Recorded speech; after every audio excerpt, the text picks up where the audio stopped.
Jazz Chisholm made his return to the Yankees lineup last night and wasted absolutely no time making an impact. 2 hits in 3 at-bats, one of them a home run, the other a single, and just like that, he reminded everyone why there was excitement around his name in the first place. But here's where things get interesting. Instead of being slotted into his usual spot, he was placed at third base. And that detail? That's not random. That's strategy. That's an insight into how the Yankees are viewing their roster, how they're approaching the trade market, and what they believe gives them the best shot at staying competitive and maybe even making a deep postseason run. Now, when you talk about third basemen who are available and can actually hit from the right side of the plate, the list becomes paper thin real quick. There's just not much there. The market is dry. And yeah, you could throw out names like Ryan McMahon, but let's be real. Once you take him out of Coors Field, his bat turns ice cold. He's an elite defender, no doubt. But the Yankees are not exactly starving for glove work at third base. What they need is someone who can make an impact with the bat, someone who can offer some right-handed power in a lineup that already leans lefty. The front office knows that chasing a third baseman right now might mean overpaying for underwhelming results. And that's not how you build a sustainable winner. So what do? You pivot. And that pivot, it might be second base. It might make more sense, plain and simple. The team could focus their efforts on reinforcing the infield by bringing in someone solid for that spot instead of burning assets trying to force a third base solution that isn't out there. And when you look at who's manning second base, right now, DJ LeMahieu, it's a little complicated. He's hitting around the mid-note 240s, and yes, he had a nice stretch recently, including that 4-hit night in Los Angeles. But let's not kid ourselves. That might have been a spike, not a sign of consistency. His overall numbers still don't jump off the page, and his OPS is hovering in that just okay zone. The Yankees know what they're getting with DJ. A veteran who can still play a steady game, but might not be the bat they need down the stretch if they're serious about adding juice to the lineup. Now, one name that's been thrown around lately is Brandon Lowe, and it's not a bad shout. Jeff Passan even suggested he'd be a good fit in the Bronx. Sure. His career numbers at Yankee Stadium aren't exactly pretty, a .175 average with a .655 OPS in 39 games, but on paper, a left-handed power bat with a swing build. For that short porch in right field, sounds like a match made in baseball heaven. The numbers this season are serviceable, batting .242 with 11 home runs, 31 runs batted in, a .720 OPS, and 104 OPS plus. Definitely a step below his career numbers. His lifetime OPS is over 800, but still solid production. And maybe there's more in the tank. That said, there's a catch. Actually, a couple of them. First off, he's another lefty, and the Yankees lineup already has a good amount of left-handed bats. You've got guys like Austin Wells, Cody Bellinger, and now Jazz Chisholm swinging from the left side. So bringing in Lowe doesn't solve the balance issue. If anything, it might tilt things even more in the same direction. And let's not forget what the Yankees have been publicly and privately craving is a right-handed bat with pop. That's the void. That's the prototype. And as solid as Lowe is, former All-Star, reliable second baseman, he's just not the guy who fits that mold. So yeah, maybe you like the idea, maybe it makes sense on paper, but when you zoom out and look at the bigger picture, you've got to wonder if he's really what the team needs. And then there's the question of availability. Would the Rays even deal him? He's a free agent at the end of the year, which means they might be tempted to get something before he walks. But the Rays are also trying to stay in the race. They're just 6.5 games out in the American League East, which, while not ideal, is far from a lost cause. And if you're the Rays, do you really want to strengthen your division rival? Do you really want to send a solid contributor across the field to the Yankees and then watch him do damage that might knock you further back? Probably not. The only way that happens is if Tampa Bay completely collapses closer to the deadline. Like falls off a cliff, 4th or 5th place, season essentially over. Then maybe they listen to offers. But right now, doesn't feel likely.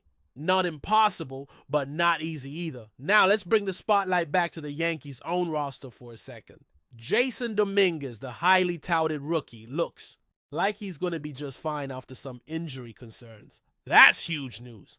Not just because of what he brings on the field, but because of what he represents. The time and investment the organization has poured into his development. This season, Dominguez is putting together a nice rookie campaign. Batting .247, 6 homers, 25 RBIs, a .765 OPS, and a 118 OPS plus. Not eye-popping, but definitely promising. And here's the thing, he hasn't even hit his stride yet.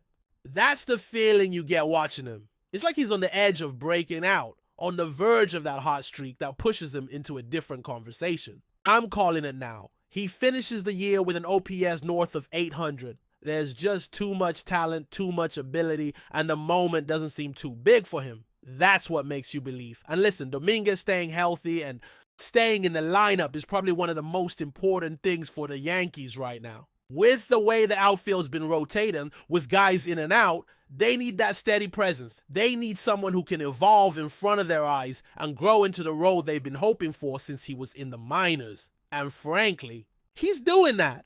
Maybe not explosively, but methodically. He's checking boxes.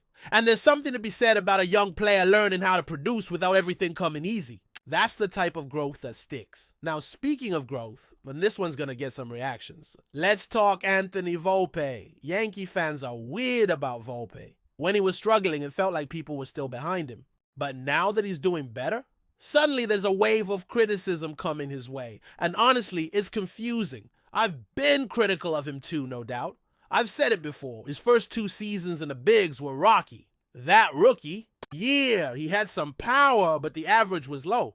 Second season, he regressed in almost every offensive category except for batting average. So coming into this year, expectations were mixed. But now look at the numbers. Batting, .241, 7 home runs, 34 RBIs, a 760 OPS, a 114 OPS plus. That's solid. That's exactly the kind of player you want your young shortstop to be. People forget that Volpe was once ranked as the 5th best prospect in all of baseball. The expectations were sky high, and maybe that worked against him a little early on. But if you take a step back and actually look at what he's doing now, it's impressive. He's playing elite defense, swinging the bat with more confidence, and making consistent contact. He's also among the league leaders in doubles, which tells you he's not just slapping singles, he's hitting the ball with authority. Yet somehow, that's not enough for some people. The hate is still there, and I just don't get it. The kid just turned 24.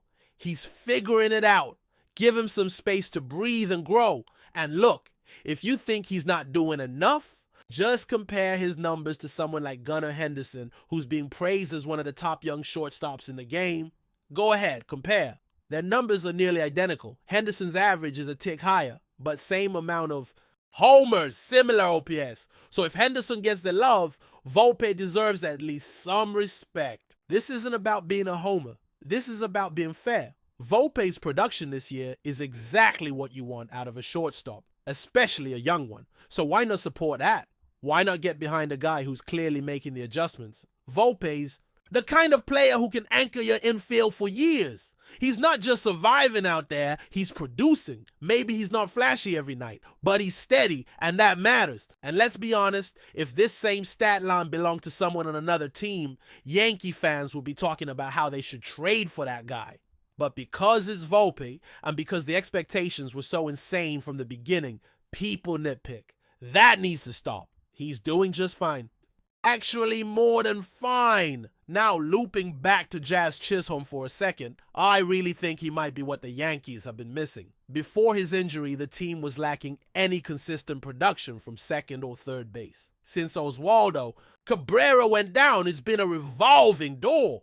But now Jazz is back, and the hope is that he can lock in at one of those spots. Even with the low average, he's hitting .194 this season. You can see the talent. He's already got 8 home runs, and his OPS is sitting at .757. That's production. That's potential. He's not a 194 hitter, not long term. The swing is too quick. The instinct's too good. He's going to turn it around. You saw it last night. Going 2 for 3, including a bomb.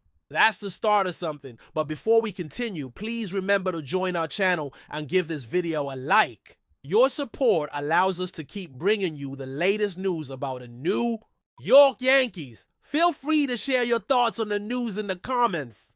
In what could ignite yet another chapter in one of baseball's most storied rivalries, whispers are emerging from the MLB circuit about recent comments allegedly made by Boston Red Sox outfielder JARREN DURAN regarding the New York Yankees. While nothing has been officially confirmed, multiple sources close to the clubhouse suggest that Duran didn't hold back when speaking about the Red Sox's arch rivals, reportedly offering some less than flattering opinions about the Bronx Bombers. According to these accounts, Duran is said to have expressed a general disdain for the Yankees organization, questioning both their approach to the game and the attitude of some of their star players. While the exact words remain under wraps, the sentiment apparently reflects a broader feeling within certain corners of the Red Sox locker room.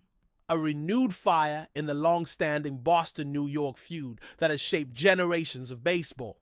Fans. Some insiders claim that Duran's remarks came during an informal conversation with teammates, never intended for public consumption. Yet somehow they've begun circulating around league circles, adding fuel to the ever-smoldering rivalry. Others speculate that his comments may have been motivated by a particularly heated recent matchup between the two teams, where tempers flared and competitive tensions reached a boiling point. Neither Duran nor the Red Sox organization has issued an official statement addressing these rumors, leaving fans and media outlets alike to speculate on the veracity and context of the alleged remarks. Predictably, Yankee supporters have already begun reacting on social media, defending their team while simultaneously stoking the flames of controversy. Whether or not Duran truly made these critical comments, the situation has undeniably added another intriguing subplot to the 2025 MLB season. If the rumors are true, it would suggest that the intensity of the Red Sox-Yankees rivalry remains as fierce as ever, with players continuing to embrace the competitive animosity that defines their matchups. With several key games between the two teams still to come, all eyes will be on Duran to see if any on-field interactions reveal the truth behind the whispers. One thing is certain, in baseball, as in life, where there's smoke, there's often fire. That's it for this update. If you enjoyed the video and want to keep receiving exclusive news about the New York Yankees, please subscribe to our channel and give us a like. We always appreciate your comments and opinions. See you in the next video.